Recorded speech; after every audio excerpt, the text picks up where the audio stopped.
and welcome back to the PPW podcast. As always, bringing you news, views, and interviews from the real estate online marketplaces and prop tech industries. As always, we are with Simon Baker. Simon, good morning, good afternoon. How are you? Good morning. It's morning for me here. Good morning, Harvey. It's great to see you. And today's special guest, Graham Paterson. Jitty, how are you doing, my friend? I'm doing fantastic, man. Fantastic. The sun is shining. All is good. Good. Great to hear it. Before we get into it, a bit of admin. Simon, tickets are flying for Barcelona, right? Yes, we actually launched the Barcelona conference last Friday. Already sold our first 60 tickets, so we're doing very well. We actually have a bit of a cap this year, funnily enough, of about 350 people, just because of venue sort of limitations. So my strong encouragement for those who want to come and join us to talk about AI, prop tech and marketplaces. That's what we're calling it, AI, prop tech and marketplaces, on October 2 to 4, 2nd to the 4th of October in Barcelona. Go to the website ppweurope24.com. That's ppweurope24.com. Register today. We've got a few discounted tickets left, and then the prices will go up once those are sold. So I suggest get in fast. I think there's like 8 left because we sold a whole bunch of them really fast. And then the price will jump up again. So be there. Okay. It's going to be great. And as always, the conversations and the presentations will be second to none. Great. Yeah, you better join us. I was thinking that I just seen the email today. I don't think I've signed up yet, but from the description and from how phenomenally interesting and fun it was last year, I think it's going to be hard to miss. So I need to confirm, but I would love to. I'll take that as a yes. We'll definitely take it as a yes. And that brings us on to today's topic of the discussion, because, Graham, you have founded an AI-powered portal. Yes. So you are right on the pulse of the industry at the moment. So tell us a little bit about Jitty, what you do, how it works, and what it's like running an AI-powered portal. Yeah, so Jitty is pretty much that. We think of it as a way to help people discover properties that are interesting to them. So for some people that might mean buying right now. For other people it might mean the properties around them, their neighbors. For other people it might mean, what are the castles, or what pubs could I buy? Oh, maybe I'll move the countryside and just go run a pub. We use AI to source and index properties from estate agents and websites, and read the floor plans, read the descriptions. I think your terminology, Simon, was interrogate the photos to really understand and extract like what colors are there, what size is the garden, things like that, and present that back to people in their own way. It's a lot of fun. It's a lot of work. It's an industry that is in many ways ready for change, in many ways not, and it's a very, very interesting challenge. Let's actually, can we dig a bit deeper into how you use AI? Because I think there are multiple ways in which AI can be incorporated into anyone operating a real estate marketplace, from sourcing of listings, interrogation of listings, customer support, sales, helping with the search, and so on. Let's sort of break that down a little bit. You're talking a little bit about interrogation of listings. Why is that important to use AI to do that? So from a starting point is it lets us source properties to have supply in the marketplace much, much cheaper than if we're building through the traditional model of getting data feeds in from estate agents. We've spoken to a lot of estate agents. They're very happy for us to promote their properties and link back to them, much like a search engine would. And the AI lets us show them an estate agent's website, one it's never seen before. And the same as if I showed it to you as a human, you'd be able to read it and go, cool, there's 3 bedrooms, 2 bathrooms, this price, for sale. It's open plans, no little kitchen island, upstairs loo, downstairs loo, things like that. So it really lets us build out the supply and build it out really, really deeply. So it's a mixture of the kind of extra information so that people can search for exactly what they want, as well as just giving us the basic supply as a starting point. And then from there, there's some really fun stuff that we're currently exploring around. Can we use it to define the style of home, the color, the like what vibes it has, what vibes the area has, so that people can really discover and explore new places, new homes that they might not have thought about before. So those are the kind of angles it gives us. I guess what you're doing is, if you're going to give me the opportunity to ask your site any questions, or the app any questions, because I think you're an app first business, you need to actually have the capacity to answer my questions. And to answer my question, as you said, if I ask about, I want a 18th century pub or 19th century pub in Bath somewhere, and the real estate agent's got one, but he's described it as something else or not, you have the capacity to answer the question that I truly want answered without relying on the intelligence of the person entering the data. And even more than that is, like, sometimes things will just be mentioned differently. So like parking available might mean a garage, it might mean off-road parking on a driveway, it might mean there is a street nearby. In some cases on some of the major portals, it'll say like no parking available, but it'll flag parking and say it's available. So we can use AI to understand the intent behind a sentence to turn that into structured data. So we would think of it as more as like synonyms and just really understanding what people mean when they say things. Let's go back to, you were talking about sourcing of listings. How does that work? Do you go and do like Matula and Trovit and just scrape listings and drive traffic back? Or do you use permission-based scraping, where you go to the agents and say, hey, look, we would love to feature you on the site. Can we scrape you, please? Or do you, and you said you don't take data feeds, or do you take data feeds as well? Yeah, so we took a lot of information from Airbnb, who initially would crawl other sites to get their to get the supply and then feed it back while they built up their own listings. So we do accept listings. We've had something like 1% of the UK market in terms of terrible homes sign up to give us their data feeds. We've got a bunch running through a system. Our main source of homes right now is through crawling and indexing directly from an estate agent's own websites.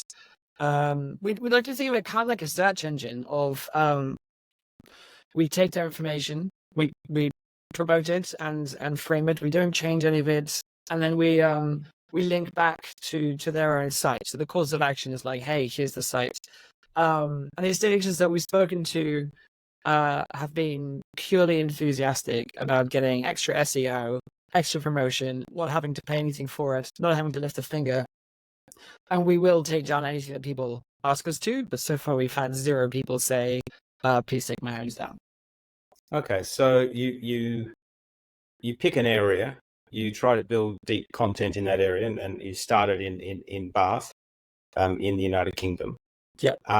You then, having scraped their site for images, text, whatever you can get from it, you then apply AI intelligence to that to then build out your metadata around each listing. Okay, I'm understanding all that. How then do you think about using AI to help the searcher, someone who's looking for a property? So I think that the starting point that we are finding people are really latching onto is the just through them, like, let's call it like very deep advanced filtering. So they can say exactly what they're looking for. We'll show them those homes. We could show them all that stuff. There is some stuff we will, there's more we can go into in that, down that vein, especially as we move into other countries. I think Ed was mentioning in one of the podcasts about not being able to search for has an oven or doesn't. I know lots of people are keen on air conditioning, especially in like some of the more southern parts of Europe. There's also some things that we want to explore, like how can we extract really interesting vibes to create. We've got this concept called collections. It's actually launching today and tomorrow, so maybe by the time people listen to this, it'll hopefully already be out and wildly successful. But we're going to use AI to understand homes, to be able to pull out these characteristics and say, these homes are like the most beautiful cottages. These homes are the coolest castles, whatever it is. We will try at some point natural language search. I personally I think on Ed's with Ed's argument that I don't think it's how people will search for homes, but we'll definitely try it out to see if it's a thing that is there. But I think the big innovation for us is going to be on understanding properties better.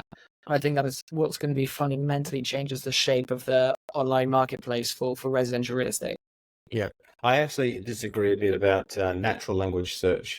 If you think about the percentage, if you look at portals around the world, just marketplaces, and then you say what percentage of your traffic is coming from organic search on Google, okay, and for some of them it's substantial. But if you looked at it in total, it would be a very large number. And you say, well, how are people then searching on Google? Right?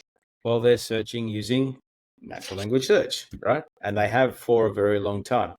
So I think there's this disconnect between when I go to Google, I just type in anything, right? And people do. And if you as Mike van der Heijden from Portal Ventures said in our Bangkok conference, he said the volume of long tail searches on Google is actually increasing. I.e., these are searches that are, one or two are done a month because they're just unique queries, because people are becoming more and more comfortable with asking these very long-winded questions. And they're also, because of the chat GPTs of the world, they're learning progressively on how to be smart in the question they ask.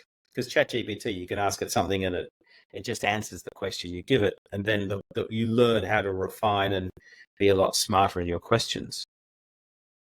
There's no reason that can't then move to the more traditional real estate search. And remember, the question is what demographic you're aiming at as well.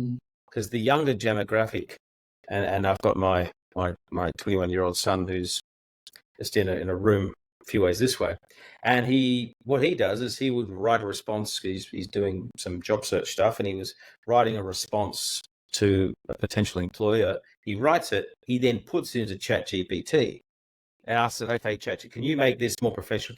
So the integration of this free-form search style, I think, is becoming more and more prevalent. So keep that in the back of your mind as you go down this path.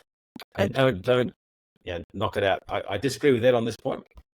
It does make a lot of sense. I think it's a really compelling argument that the behavior already exists over there. And you're right, there is nothing necessarily stopping it from translating here. I think also, in addition to that, there's also some searches that you can do that people wouldn't think to apply. So one of my personal favorites is I keep finding homes and sharing them with my colleagues that I find spooky. And there's no way to describe that, no meta tag, no information like an info to database, but an AI and a machine can read and go, yeah, this is a bit spooky. I do think there's things like that, like these really subjective, hard to define descriptions. There's someone asked to see homes like that, so maybe it's a bad example because I don't know many people that want to live in the spooky home. And this is an 80s spirit thing. Like, you know what I mean? More like comfy. Show me things that look comfy. And there's some things when you're looking, you're like, oh, that does actually look like a comfy home. And I think that could be like a really fun one to explore as well. So I'm moving closer to the fence. Yes. Now, if I was in your shoes, just sort of a passing thought, I know you're primarily an app-driven business. Now, one of the things that the disadvantage of that is creating of landing pages for Google is much harder. And where I think there is an opportunity for you is you're using AI to interrogate the content to come up with some atypical ways of searching. So if you think about, if I go on to Google, I type home for sale, I'll probably type home for sale in Bath, 300 to 400,000 pounds, semi-detached, or I don't know, something, right? Yeah. And what's happening is that Google is then going, well, what are all the pages I've indexed? How can I best answer that question? And it's probably landing at a sub-page of Rightmove. Okay, and what Rightmove's done is then made sure they've created all these pages for indexing. Yeah. Now, so we keep that in mind. Now, if you say, well, I can answer other questions that Rightmove may not be thinking about. Castles, pubs, spooky, comfy, whatever, because I'll guarantee you someone's asking the question out there. Yeah. And, if you're not thinking about how to have landing pages that can be indexed by the Googles of the world to answer that question, because we're not going to move people off Google easily. That's a good lesson learned, right? You look at Rightmove. Rightmove still has a fair chunk of its traffic coming from Google. Yeah. So it's keep it in the back of your mind. No, it's a good segue, and it's super relevant right now. So I was saying to Harvey just earlier, is like we actually launched in London like a couple of weeks ago. Our launch post on Reddit went, like, let's say, semi-viral. Like, it got a lot of traction, and a lot of people were saying, I don't want to download an app. I don't want to have to sign in to be able to see stuff. And so we're in the process now of seeing how quickly we can rip that out to have a nice enough desktop web version and no gates, so that Google can have full access to our content. And I think you're totally right that, like, there's some long tail words, long tail searches that are going to be probably uninteresting for our competitors, but interesting for us, and things we can do that maybe they can't. So I think that's a good point. And the other thing to keep in mind is, if you're going up against Rightmove in the very boring topic of Bath, 2-bedroom, 300 to 400,000 pounds, semi-detached, Rightmove's going to have more credibility, and according to Google, by the way, just for clarity's sake, according to Google, just because of all the history and the backlinks and the 20 odd years of it's been around longer than Google itself. So keep all that in the back of the mind. Now let's I want to understand how people are searching. You said it's sort of a filtered based search at the moment. So is it still the traditional putting in Bath and then price range and search? And then how does AI at all then interact with that in the background? Yeah, and so the user facing stuff is very traditional right now. So you can say, I want to see homes in Bath, and your your standard, like, 4 beds, whatever. And then the innovation is fairly straightforward for us. Is like, lots of people are asking to filter by freehold or leaseholds. We've given them that. The ability to filter by amount of bathrooms, we've given them that. The ability to say, I want an off-road parking or a downstairs loo. So we've given them those things, or ensuite, or kitchen island. Open plan kitchen is super popular as well. So that's all very straightforward, traditional, like, tech. It's the AI in the back end that, like, reads through and extracts this information and lets us give them that new experience. We are, lucky's the wrong word, but we are in an industry where the general standard of the consumer experience, I think, is pretty lacking compared to, like, Spotify or online dating or social media, right? So I think there's a lot of, like, blue sky fluff there. We are launching, like I said, today or tomorrow, what we call collections. So these lists of homes that say these are the most affordable homes in London, or better way of putting it is, like, these are the best homes you can get in London for 150k. Like, here's some absolute gems that we found for you. Here's some pubs that you will know to look for. Here's some the most popular homes in each city that we're currently live, so you can scroll through. So just to give people that way of experience the property market, that's really, really interesting and relevant to keep their attention while they do the search stuff. That's an interesting question, because if you think about where AI really starts to create opportunities, it's if I know where you want to look and how much you have to spend, and I can then say, look, based on that information, here's some properties that are probably undervalued, okay, based on market data that I've done. Yeah, AI does its magic in the background and works out where those, the pricing of the property versus the expected pricing there's a material variance, and therefore I am underpaying. Vice versa, you can then say, well, wait a second, this is overpriced compared to other comparables in the market. Yeah. Stay away, or negotiate really hard with the agent. Yeah. And I think that's definitely something we want to get to. We took a lot of inspiration early on from, I don't know if you've ever bought a car on Auto Trader. There's a UK classifieds car website. And they basically have this little label as you scroll through all the results that says good price, I think, like and bad price or high price or something. And it's like, for the mileage and the amount of dents, this is a good price. And it's really useful, really basic, really useful.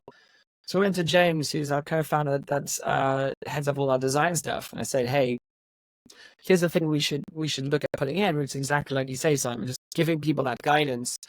And there's a lot we can do with AI, again, like you say, to like really to bring them to life. And it turns out he was actually part of the team at Auto Trader that designed that little label. So he's already been there, done it. And so it's definitely something we want to put in, is just giving people a little way of saying like this looks like a good deal. There might be something wrong, but then it might be haunted.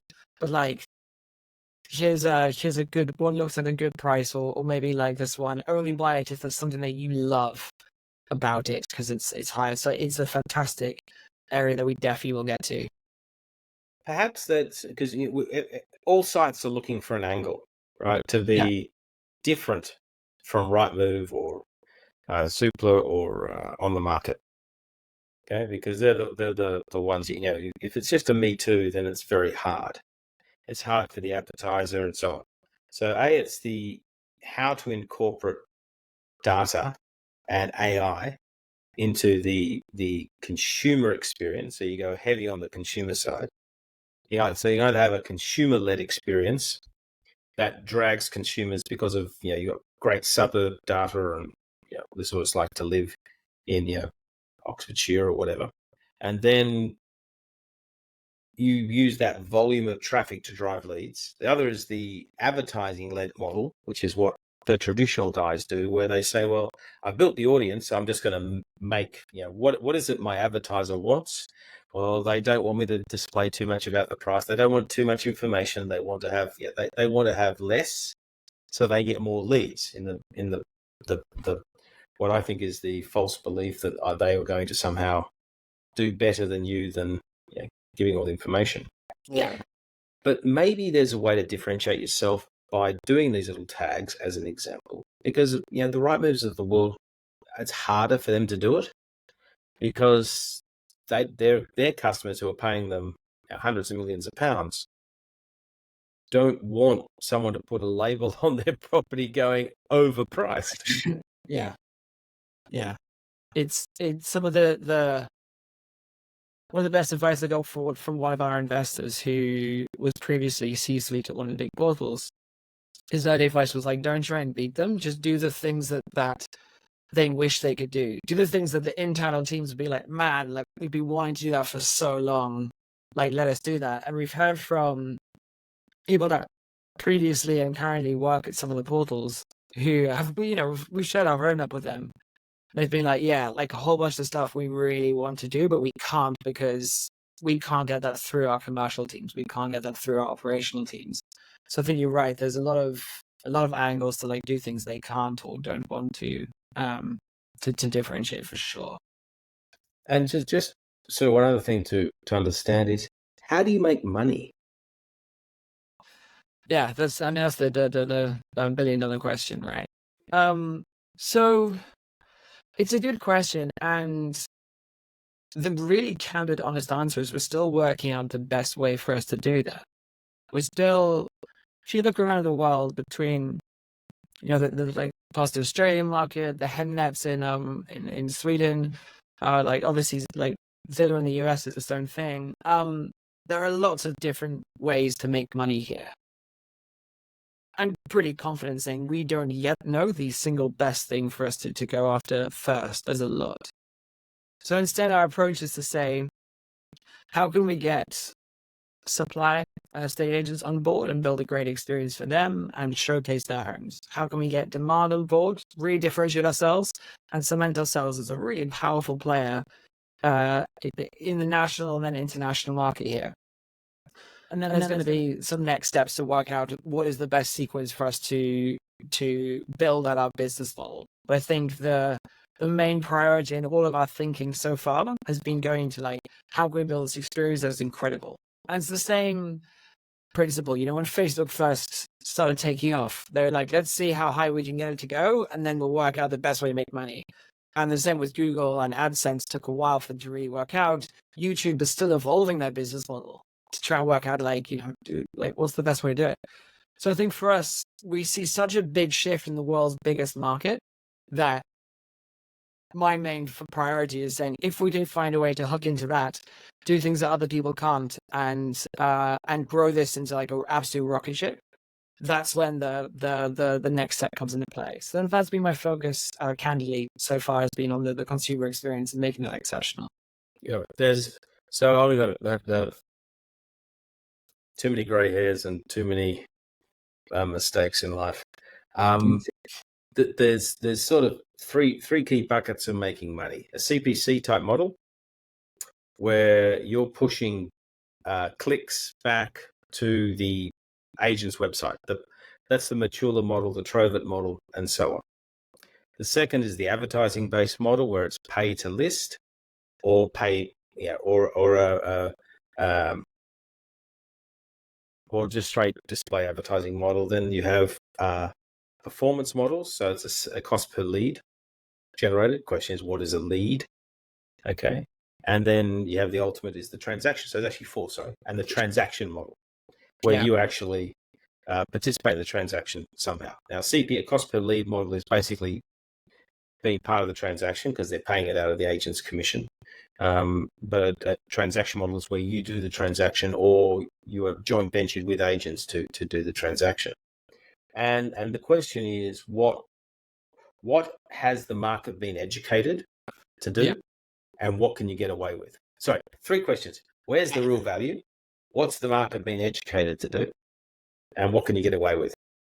Yeah, right. And like you said, there's precedence for all three of those around the world, right? You mentioned this. I think it was Southeast Asia being at the forefront of the transaction capturing. Yes, one in the previous podcast. And I know where you're going to end up. Which is that?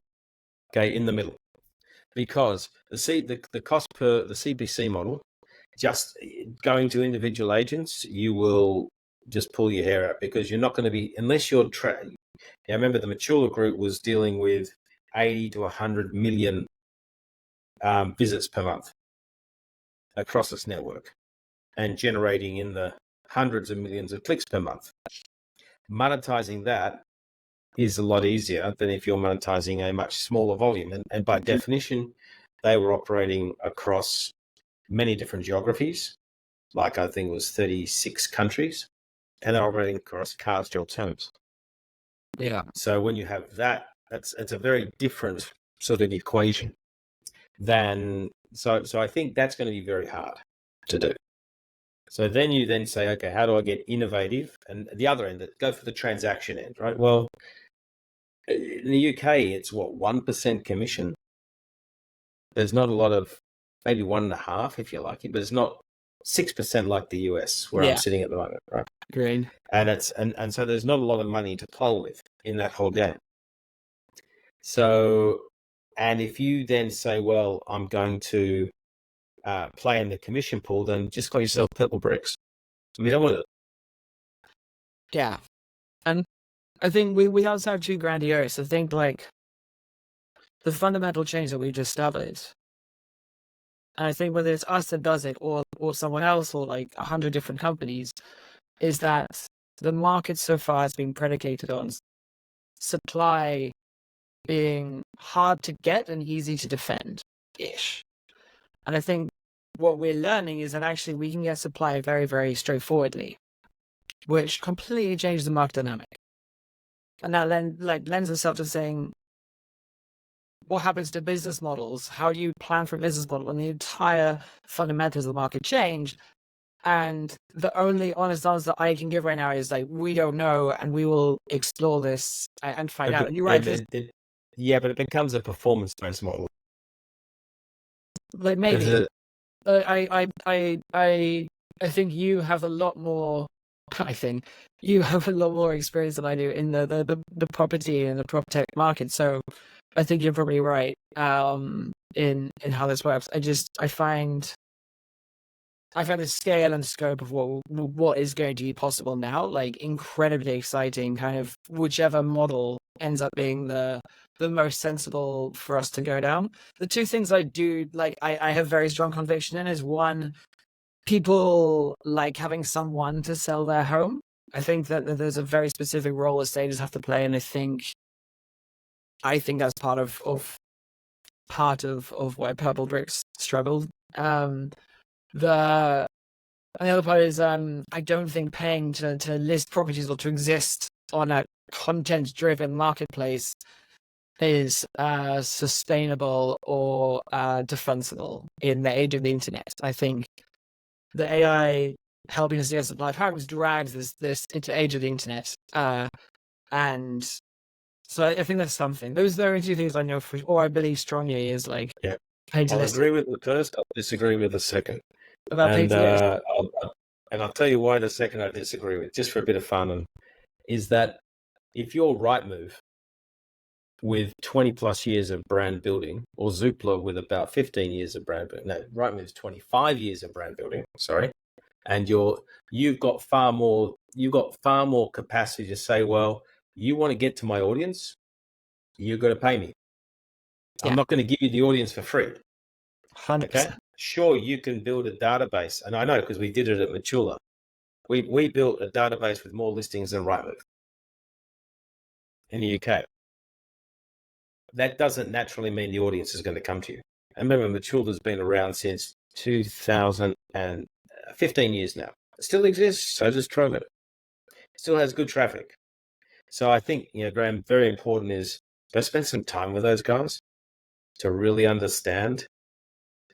Because I think there's if you truly believe in your first point, which you need an agent in the process, then the question is going to be, where are the pools of money? The biggest pool of money is number of houses sold times the average sale price times commission. Who's sitting on that pool? The agent.